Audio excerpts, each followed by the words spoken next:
Hello friends, welcome again to your own YouTube channel Ask Your Gynecologist. I am Dr. Sonal Parihar. Thank you very much for the response you are giving to my channel. Today's topic is requested by you all, that is congenital rubella syndrome. Now what does that mean?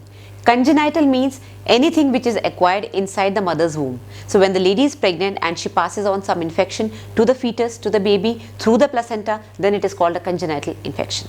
Now rubella is a virus, we all know that, and it is very much like measles. Now measles is different, rubella is different. Rubella is also known as German measles, and measles is simple measles, also known as rubeola, because the viruses causing these two diseases are different. Now what are the symptoms of congenital rubella baby, and how to cure the baby, or what are the precautions you have to take, and what is about the vaccine? All the details we'll be discussing very soon. First of all, I would like to thank you for the tremendous response you are giving to my channel. Now there are 3 ways to contact me. First, which I always tell you, DocWise app. DocWise app is an application, online application, which you have to download from your mobile's Play Store. Then you insert my PIN, you get connected with me on my mobile. There is a helpline number just in case you don't get an OTP number. Many patients are getting connected daily in India, outside India, and they are all enjoying, and I am also enjoying consulting them and giving them the prescription and at least giving them the second opinion. So I try my best to satisfy you. The second way to contact me would be coming to my hospital, which is the best way. My secretary's number is there. You can always take an appointment before coming, and that is the best way to consult a doctor. You come here physically, get examined, and then get the prescription.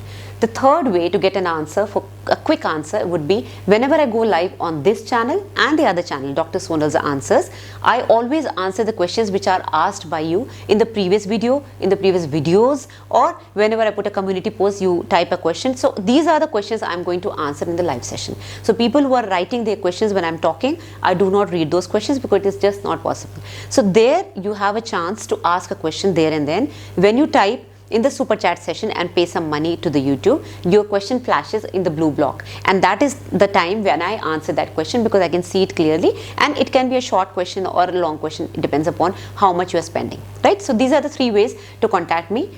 Coming back to the topic, congenital rubella syndrome. Now whenever the mother is infected with rubella, that means the mother is not immune to rubella. Now how do we basically decide whether it is immune or the person is immune or not?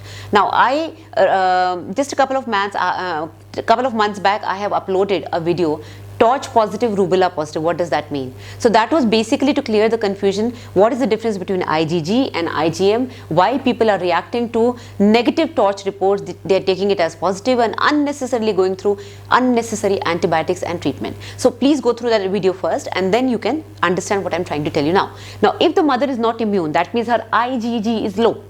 IgG positive means you have immunity. So if the IgG is low, the mother will definitely come in contact with rubella virus. Now rubella virus is a very commonly seen virus, and it is basically in the air.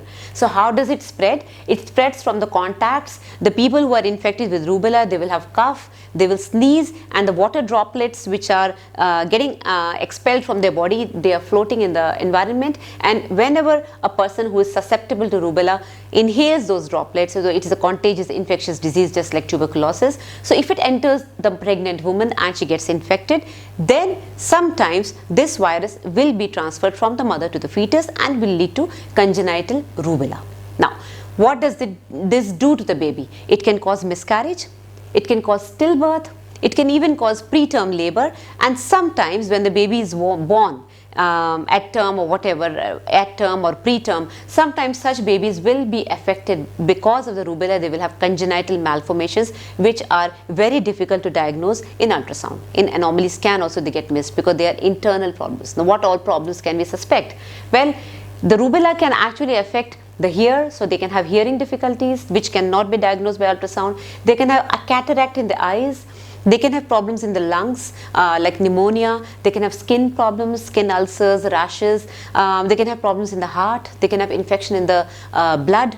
What else? They can have problem in the liver and the spleen. Sometimes it might enter the brain. So either they can have infection which is called meningitis, which can be very dangerous, or sometimes it can just affect the development of the brain, because of which the baby will not develop properly. The baby might have intellectual difficulties, All these symptoms, they come on later, and these are the things which cannot be diagnosed in ultrasound, cannot be diagnosed, and we cannot really say that any woman who was infected with rubella will end up having a congenitally malformed baby. So it is just something you have to know, and you have to weigh that every patient is different, every case is different. First of all, every pregnant woman who comes in contact with rubella will not get affected, because as soon as the rubella virus enters the body, if you have the immunity, it will definitely destroy the virus. If you do not have the immunity, even then sometimes the virus is cleared by the immune system, and your immune system produces IgG antibodies to fight with the virus. So first of all, it is not necessary to get infected. Even if you get infected, it is very much like a cold flu syndrome, and it will go away within 5 to 7 days. You might develop a rash, you might have fever, and you will be treated in the same way. You will not have a proper treatment of rubella. There is nothing like anti-rubella treatment. It will be just symptomatic treatment. So fever, cold, cough, whatever you are suffering from, you'll be given that. Rashes, if you develop, you will be given some skin ointments, some soothing ointments. So this is just simple, like a flu symptom.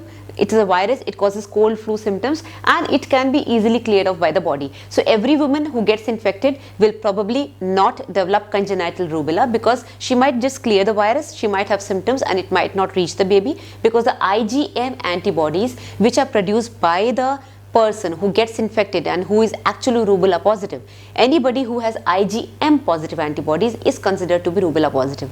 Now these antibodies are very big in size, IgG are small, IgM are quite big, so they generally do not cross the placenta. But if they do cross the placenta, that means the rubella is getting transferred to the baby inside the uterus. Even then, it is not necessary that every baby will end up in stillbirth or miscarriage or congenital malformed baby. So it is very difficult to tell or to basically convince a patient whether she should go for abortion, whether she should wait and see, wait and watch, because these are certain things which, what all I just told you, the congenital malformations, not necessarily they will happen to all the babies. So it is very rare, but then you should know that it can be fatal. It can be very, very bad for the baby. Right? Now, coming to the mother, what all risks she has? Well, as I told you, it's a very mild infection. It will just go away within 5 to 7 days, but generally adults as compared to children. Now, when a child is born, a normal baby without any rubella, even that child when exposed to atmosphere can have rubella. So it can be a rubella baby. Now, the baby and an adult, the difference between the symptoms would be more severe in an adult. Symptoms would be same: cold, cough, sneezing, rashes, fever, but then these symptoms will be mild in a baby, in a child, a small child, as compared to an adult. So if a pregnant woman suffers from rubella, sometimes it can be fatal for her as well. It might enter her brain, cause brain edema. Sometimes, very rarely, it might even lead to death. So again, whatever I say doesn't basically fit into each and every patient. So do not think that every person with rubella will end up with all these things. So these are just certain things you should know. It is a vast syndrome, it is a vast population, and everybody does not have the same symptoms. Now, coming to how to fight this infection. As I told you, you need to have immunity. Now, immunity is generally developed whenever you get exposed to rubella, and it is internal immunity. You basically develop your own antibodies. Just like measles, just like any other infection, you develop your own antibodies. But if you do not have the antibodies, you get yourself checked. Every child now, as recommended by the Indian Academy of Pediatricians, IAP, and in every country they have recommended vaccines. So MMR is the vaccine for rubella, measles, mumps and rubella. So these three are given together, and now it is recommended in the children's section at what age it is given. Recently we had another rule coming in, another health department rule came in that every child between 12 to 15 years of age should be vaccinated, or a booster should be given for MMR. So all these things you have to be in touch with your pediatrician continuously, so that your child doesn't suffer from these diseases, and whatever recommendations come every now and then from the health department, you have to follow that. So just make sure your child gets vaccinated. You yourself, if you are trying to get pregnant, you are planning a pregnancy, get your rubella checked. If you are negative in IgG, that means you do not have proper immunity, your IgG is low, get yourself vaccinated with MMR vaccine, because it is a live vaccine. Now what does that mean? Many vaccines have live viruses inside it. They Some viruses have dead viruses, some vaccines have dead viruses, some vaccines have live viruses in them. So when the live virus is injected in the vaccine, what it does is it goes inside the body, it creates an immune reaction. You might have some infection, sort of flu-like symptoms, fever, 2-3 days rash, and then it will go away. The virus dies inside the body and it develops an immunity. But because it's a live virus, we cannot take risk in pregnant women. So it should be recommended to, it should not be given to pregnant women when she is pregnant. And if a lady is planning pregnancy, then it should not be taken 2 months, it should be taken 2 months before the pregnancy is planned. So whenever you get vaccinated, make sure that for the next 2-3 months you do not plan your pregnancy. Okay, I hope I'm clear. Live virus MMR is not recommended in pregnancy. There are many other vaccines which we give during pregnancy, but this particular vaccine MMR is not recommended because it is a live virus. Okay, now coming to the question that if you by chance get immunized, you get a vaccine of MMR, you get a shot of MMR, and then you realize, oh, I was pregnant, you missed your period, now what to do? Now the doctor will basically tell you that there is a risk, but there is no 100% guarantee, because none of the research, none of the studies says that you have to get an abortion. So this is your basic evaluation of what you want to do, because no particular test will tell you that your baby will be affected with congenital rubella syndrome, that your baby will counteract rubella, that even if the baby counteracts rubella, it will actually develop those symptoms, those problems in the brain or in the eyes or in the ears. So if you want to be 100% sure that you do not want to take any risk, get an abortion. Or if you think, no, I will take risk, I will see it is a very precious baby, then it is basically your decision. Now coming to the question, is German measles, that is rubella, and measles same? As I told you initially, no, they are not. Viruses are different. This particular measles, the vaccine against this measles is very, very highly immunogenic. That means it generally does not happen that a person who has suffered from measles or has had a shot of measles vaccine will develop measles again. It is never seen. But in case of rubella, as you grow up, if suppose you were vaccinated as a child and you grow up and you probably lose your immunity because of health problems or whatever, you may, very rarely, but you may counteract rubella again. So I would not say that the MMR vaccine is 100% effective, that you will never have rubella. So get yourself checked again whenever you are planning pregnancy. In case your immunity is low, get a shot and then plan a pregnancy after 2 to 3 months. Coming to the last part, how to prevent yourself, how to protect yourself from rubella. Well, it is in the air. There are many things, even tuberculosis, mycobacterium, bacteria, it's in the air. So because it is a contagious disease, it will be somewhere.